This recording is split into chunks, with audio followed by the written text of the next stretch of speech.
Hello, good morning students. जैसा कि हम जानते हैं कि इस समय देश में जो है लॉकडाउन का जो प्रोसेस है वो चल रहा है और इस लॉकडाउन के प्रोसेस में जो सभी स्कूल्स हैं, इंस्टीट्यूशंस हैं, वो ऑनलाइन स्टडी का जो कंसेप्ट चला रहे हैं। तो ये जो ऑनलाइन स्टडी का जो कंसेप्ट है ये इसलिए चलाया जा रहा है ताकि बच्चों का जो विकास है वो होता रहे और उनकी जो स्टडी हैबिट है, जो उनकी पढ़ाई लिखाई की आदतें हैं, वो आदतें उनकी लगातार बनी रहे। तो मेरा सभी गार्जियन से यही अनुरोध है, सभी अभिभावकों से यही अनुरोध है, मेरी रिक्वेस्ट है कि आप सभी अपने बच्चों की जितनी हो सके स्टडी में हेल्प कीजिए।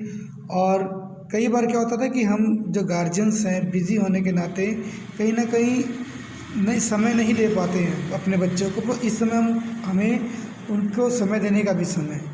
और जो ये आज की वीडियो है मेरी, ये वीडियो जो मैं डाल रहा हूँ इसलिए डाल रहा हूँ कि हमारी पढ़ाई पे कोई भी असर ना पड़े। तो जो हमारी एजुकेशन सिस्टम है, जब स्कूल बच्चे जाते हैं तो सबसे पहले जो एक मेन जो इम्पैक्ट बच्चे के पड़ता है मॉर्निंग असेंबली का पड़ता है। तो इसके ज़रिए आज की जो है मैं डेली मॉर्निंग असेंबली जो है, क्योंकि असेंबली तो इस समय नहीं हो पाती है, पर असेंबली के अंदर जो हमारे बच्चे word of the day, thought of the day, puzzle, उस दिन की हिस्ट्री और कुछ क्विज़ और उसके साथ साथ कुछ नॉलेज उस दिन के बारे में, कुछ मॉरल स्टोरीज उनको बताई जाती है। तो ये सभी इस वीडियो के माध्यम से मैं आपको मतलब बच्चों के बीच में आया हूँ ताकि इनका जो ये ज्ञान है ये भी लगातार बना रहे। तो मेरी आपसे यही रिक्वेस्ट है कि आप जो हैं आप घर में रहिए, सुरक्षित रहिए और सरकार के द्वारा दी गई गाइडलाइन का पूरी तरह से पालन करें। तो अब ज़्यादा देर ना करते हुए चलिए शुरू करते हैं आज की इस वीडियो से। ये जो मोरल रूप से हमारे बच्चों को मजबूत बनाएंगे, नैतिक रूप से बच्चों में हमारे मजबूती आएगी। तो आज का जो हमारा जो मॉर्निंग, आज की जो हमारी डेट है वो हमारी डेट है 9 मई है। तो सबसे पहले हमको आज देखिए दिया गया है वर्ड ऑफ द डे, मतलब आज का शब्द। तो जो आज का शब्द है वो है बैलेट। इसका जो उच्चारण है वो भी बैलेट है। इसका मतलब होता है मतपत्र। जो चुनाव के दौरान वो जो जिस पे वोटिंग की जाती है, जो वो पेज होता है उसी को बोला जाता है बैलेट। और इसी तरह से जिस बॉक्स में वो डालते हैं उसको बोलते हैं बैलेट बॉक्स। तो आज की वोकैबुलरी थी, ये आपको याद रखना है। और दूसरा देखिए कि इधर आप देख रहे हैं इस साइड में हमारे देश के महान नेता हैं गोपाल कृष्ण गोखले, इनकी फ़ोटो दी गई है। मतलब आज का दिन इनसे संबंधित है। कैसे संबंधित है देखिए, उसके बारे में भी हम आज जानेंगे। स्पेशल डे तो थॉट ऑफ डे, आज का जो विचार है वो क्या है, गलतियों से ना सीखना ही एकमात्र गलती होती है।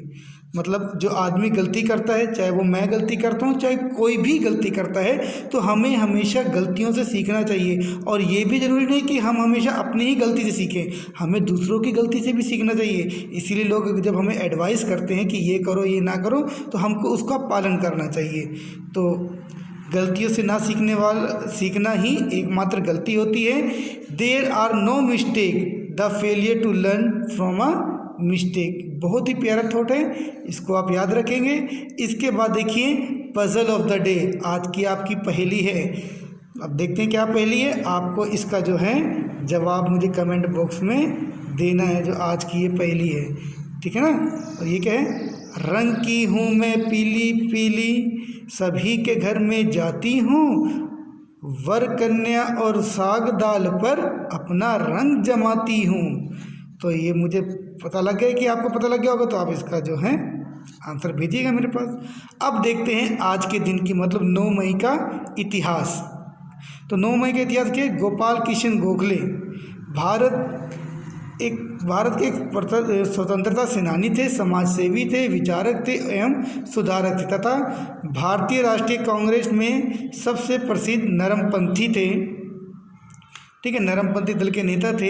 इनका मानना था कि वैज्ञानिक और तकनीकी शिक्षा भारत की महत्वपूर्ण आवश्यकता है। 1905 में गोखले ने भारत सेवक समाज की स्थापना की थी। तो हमें ये भी पता लग गया कि 1905 में जो हमारे गोपाल कृष्ण गोखले जी थे, इन्होंने कौन से समाज की स्थापना की थी, भारत सेवक समाज की स्थापना की थी। और कब की थी, 1905 में की थी। तो इसको भी हम याद रखेंगे। अब देखते हैं क्विज ऑफ द डे, मतलब आज के कुछ सवाल हैं और इसके जवाब भी इसके सामने दिए हैं। संविधान के स्थायी अध्यक्ष थे, जो संविधान सभा थी हमारे देश की जिन्होंने संविधान बनाया, इसके स्थायी सदस्य थे डॉक्टर राजेंद्र प्रसाद। संविधान की प्रारूप समिति के अध्यक्ष थे डॉक्टर अंबेडकर, सभी लोग जानते हैं। क्षेत्रफल की दृष्टि से भारत का सबसे छोटा राज्य गोवा है और ओणम प्रसिद्ध त्यौहार है केरल राज्य का। अब इसके नीचे देखिए एक अनसुनी कहानी दी गई है और ये बहुत ही इम्पोर्टेंट कहानी है, बड़ा अच्छा मैसेज देती है। और देखिए आज का जो थॉट है वो भी कितना अच्छा थॉट था।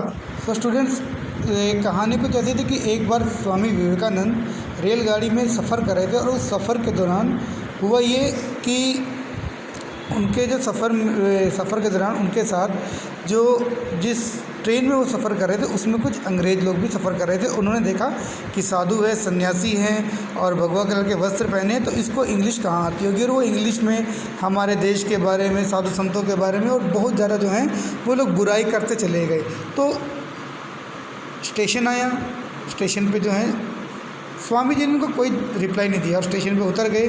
जब स्टेशन पे उतरे तो बहुत सारी हज़ारों की संख्या में भीड़ उनको स्वागत करने के लिए थी, जिसमें बहुत बड़े बड़े ब्रिटिश अफसर भी थे। और ये चीज़ देखकर वो हैरान रह गए। फिर जब उन्होंने देखा कि पत्रकार जो हैं मतलब देश और विदेश से आए हैं, उनका इंटरव्यू ले रहे हैं और उस इंटरव्यू में भी जो हैं वो इंग्लिश में सवाल पूछ रहे थे, तो ये जवाब भी इंग्लिश में दे रहे थे। तो ये देखकर बहुत हैरान हुए और मौका पाकर जब वो उनको मौका मिला स्वामी विवेकानंद से मिलने का, तो उन्होंने पूछा कि स्वामी जी आपके बारे में हम बुराई करते आए और आप तो सब कुछ सुन भी रहे थे, तो आपको बहुत बुरा लगा होगा, हम माफ़ी मांगते हैं। तो उन्होंने बोला कि मैं अपने विचारों में जो मुझे करना था मैं उस के बारे में सोचते हुए इतना अपनी उधेड़ बुन में लगा हुआ था कि मुझे तुम्हारी बातें ही सुनाई नहीं थी कि तुमने क्या कहा, अच्छा कहा या बुरा कहा। तो इससे मोरल ऑफ द स्टोरी यही है कि कैसी भी परिस्थिति हो, कोई अच्छाई कर रहा है कि बुराई कर रहा है, हमारा फोकस हमारा टारगेट पे होना चाहिए।